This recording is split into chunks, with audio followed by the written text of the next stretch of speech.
Hey, it's the Patriotic Rottweiler. Today we're doing a service and blade change on my Bush Hog. I bought this in 2006 with my Kubota.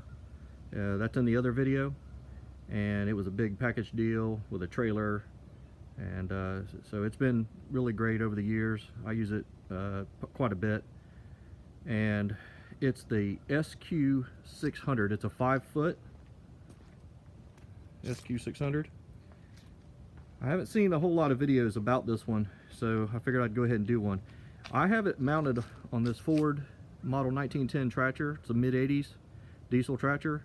It doesn't have a loader, doesn't have four-wheel drive. I really don't need those options when I'm doing the bush hog work. I have a lot of trees, so it's a lot easier to have a tractor without the loader. So it stays on this tractor. Now, of course, I could put it back on the Kubota if I wanted to, but it's just a lot easier using this tractor. So what I did is, these are the blades I took off. I already installed the other ones, and what it is you need some serious tools whenever you're doing this. So the first one is, I bought a set at Harbor Freight, a 3/4 inch drive, and that's a 42 millimeter, and I have a set right here.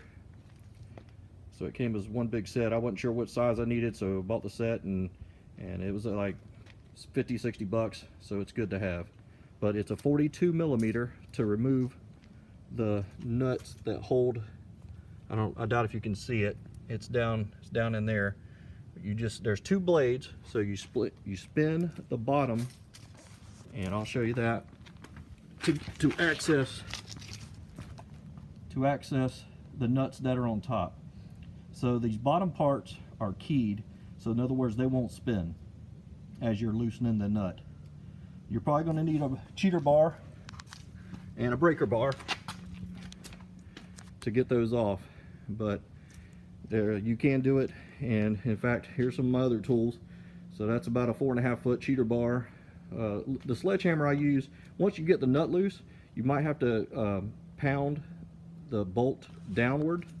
So I use the extension, and I put that on top of the bolt with the nut still attached, and it just kind of pound it down a little bit with the sledgehammer to get it loose.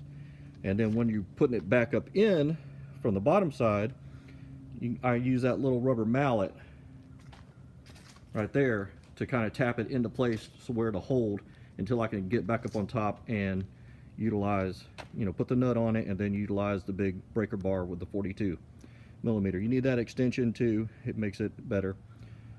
That's about a 8-inch extension that's on there, but it come in the kit.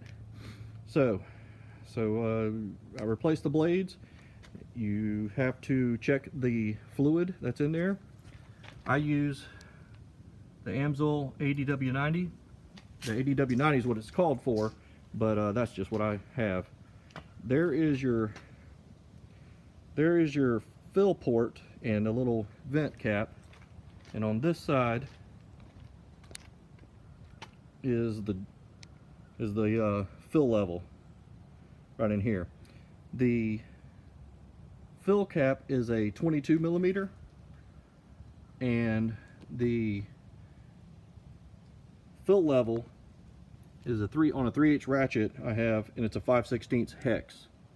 So a lot of these tools you can get at Harbor Freight, or if you already have them, then that works too. So as you can see, I got them on jack stands as a safety thing. I don't leave the tractor running while I'm out here doing all this, and make sure you set the parking brake. So another item is your grease fittings. On the fluid level, do that with the bush hog all the way on the ground in a level position. I haven't done that yet. I'm going to do that after the video. It should be full, but I'm going to check it and make sure it is. So you want to do that sitting all the way level, flat on the ground. So I did go ahead and grease the U-joints. There's a grease fitting in there, and what it is, these little slip collars. There's a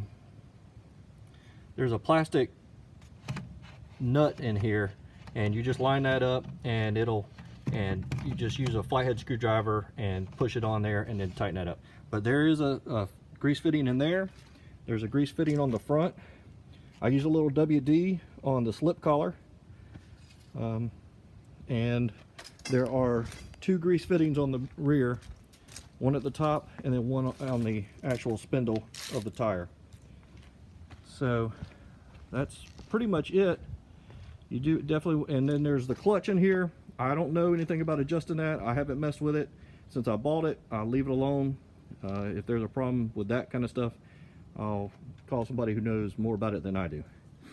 Anyway, short video of the Bush Hog Squealer SQ600. Check out my other videos, and if you have any questions, just post a comment.